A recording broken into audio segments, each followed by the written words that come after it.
E para compreender melhor os riscos dessa prática, vamos conversar com a doutora Priscila Franco. Quais são as principais doenças causadas pelo tabagismo? Então, o tabagismo, ele causa mais de 50 doenças, né? E ele pode reduzir até em 10 anos a sobrevida. E é uma das principais causas de morte evitável. Existem inúmeras, como eu falei, doenças, mas eu vou citar algumas mais importantes. Dentre elas, os cânceres, né? Existem vários tipos de câncer que o tabagismo causa. O principal e mais conhecido é o câncer de pulmão, mas também de laringe, de faringe, de esôfago, de estômago, de intestino, de fígado, rim, bexiga. Então, são inúmeros tipos de câncer. Além disso, tem as doenças cardiovasculares, porque aumenta a incidência de infarto, de acidente vascular cerebral, e também das doenças respiratórias, que também são muito conhecidas e associadas ao cigarro, como bronquite, doença pulmonar obstrutiva crônica, ou DPOC, enfisema, infecções de repetição nesses doentes e até mesmo bronquiectasia, entre várias outras. Algumas pessoas não fumam, mas são fumantes passivos por causa da convivência. Quais riscos essas pessoas correm? É verdade, os fumantes passivos são aqueles que não fumam, mas convivem bastante, principalmente em ambiente familiar ou até mesmo no trabalho, com pessoas que fumam. E quando esse convívio se dá em ambientes fechados, o risco ainda aumenta, né? Pensando nos adultos, aquele risco imediato, no sentido de irritação, coceira nos olhos, espirro, tosse, como se fosse uma reação irritativa ao cigarro, né? Até mesmo exacerbação de doenças alérgicas já acontece. Também sabemos que o fumante passivo tem um risco maior de câncer de pulmão comparado à população geral, em torno de 30% a mais. Maior risco também de doenças cardiovasculares, em 25%, além dos outros cânceres que eu citei nos tabagistas ativos, ou seja, quem realmente fuma, também acontece no passivo, né? Além de bronquite, DPOC e enfisema, também pode acontecer. E lembrando que, na mãe que fuma, o bebê também recebe, né? Você pode ter um bebê prematuro, um bebê de baixo peso, né? Que isso também envolve algumas complicações no pós-parto, um aborto. Nas crianças que convivem com pais fumantes podem ter exacerbação de doenças alérgicas, de asma, infecções de repetição ali na infância, que já é um período que a criança infecta muito. Então, o convívio com alguém que fuma, com certeza, é nocivo. Algumas pessoas têm trocado, especialmente os jovens, o cigarro comum pelo cigarro eletrônico. Quais são os riscos, as diferenças entre eles? Infelizmente, isso foi uma grande brecha da indústria do tabaco, né? E antigamente era muito comum, né? Você vê filmes de antigamente que crianças de 10, 12 anos estavam fumando, era moda, era legal.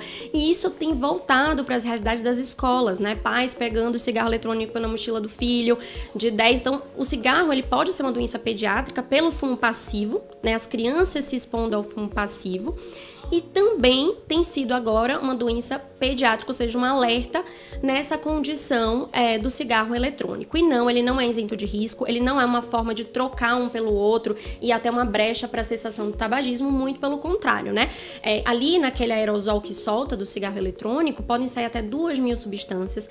A bateria, o dispositivo aquece até 350 graus Celsius, isso pode causar lesões pulmonares irreversíveis, inclusive risco de explosão. Uma das doenças graves importantes do pulmão é o EVALI, que é uma síndrome respiratória aguda decorrente do consumo do cigarro, além de 12 tipos de câncer. Então tá longe de ser algo inocente e tranquilo. E para quem já entende os riscos do tabagismo, desse uso excessivo de cigarros eletrônicos, quais são as dicas para quem quer iniciar o tratamento? Algumas dicas, assim, pra gente tentar iniciar essa jornada, que óbvio que não é fácil, mas tem muitas recompensas, né? Dica número 1, tente entender quais são os principais gatilhos que te fazem buscar o cigarro. E a partir desse momento, se afastar deles ou até mesmo procurar uma ajuda. Exemplo, eu sou muito ansioso, sou muito estressado. Procurar a ajuda de um psicólogo, um psiquiatra, tentar entender por que essa ansiedade e depressão tenham acontecido, para tentar trabalhar isso e não usar o cigarro como uma muleta muitas vezes, ou tentar, né, esse processo. Ou eu tomo um cafezinho, bebo uma bebida alcoólica, isso é um gatilho importante para mim. Então, talvez se distanciar desse hábito enquanto está tentando parar de fumar pode ajudar bastante. Ou até mesmo ambientes. Nossa, eu vou num barzinho tal, eu preciso fumar. Então, esses gatilhos, uma vez identificados, podem ajudar bastante. Uma segunda dica, sem dúvida, é deixe o cigarro no lugar mais difícil possível, de preferência jogue todo fora. Porque você tá tentando parar de fumar, dá muita vontade, o cigarro tá ali na sua cabeceira, você provavelmente não vai ter aquela força inicialmente para não fumar. Mas se ele estiver dentro do carro, você estiver de pijama, tiver que trocar a roupa e ir lá, isso já dificulta.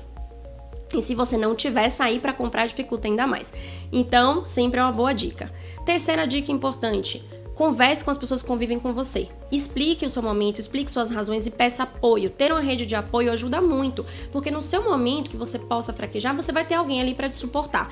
E também identifique aquelas pessoas que são tabagistas e tente, por favor, pedir para que não fumem na sua presença, porque é muito difícil isso. Né? E uma quarta dica que também pode ajudar bastante: fazer atividade física, que libera muita serotonina, ocupa a cabeça, faz bem para a saúde e pode ser uma coisa para nos ajudar quando estamos nesse momento de cessação. E sem dúvidas, procure um especialista em cessação do tabagismo, um pneumologista. Existem formas, tanto não medicamentosas, ou seja, sem remédios, como com remédios, que podem te ajudar no momento mais difícil da parada do cigarro, né? E tornar talvez esse caminho um pouquinho mais suave.